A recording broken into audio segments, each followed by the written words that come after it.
T-Connectivity Entrelec DBL power distribution blocks are a flexible, easy to use, and compact series of power distribution blocks designed for use in solar, industrial, and commercial installations.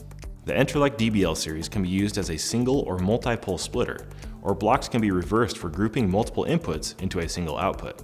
The series includes options for round or flat conductors with 7 to 12 positions and easy jump ring for installations requiring additional inputs. There is also a 14-position variant optimized for use in combining up to 12 photovoltaic strings into one output.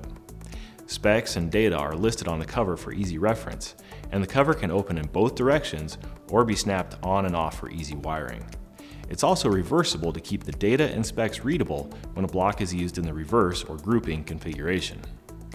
Entrelec DBL series power distribution blocks are also compact, 50% smaller than conventional bus bars. Despite their small size, they offer current ratings from 80 to 550 amps. They accept copper or aluminum conductors and have a 1500 volt DC rating for use in modern solar inverter installations. They're also designed for ease of use. Blocks can be mounted on DIN rails or to panels, and they have an interlocking piece on the housing to facilitate assembly of multiple blocks.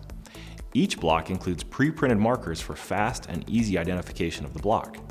The modular and touch-proof design eliminates the need for bus bars, isolators, fasteners, and protection screens, which can reduce assembly time by 80%. And to learn more about the space-saving and flexibility of T-Connectivity Entrelec DBL series power distribution blocks, visit Mouser.com.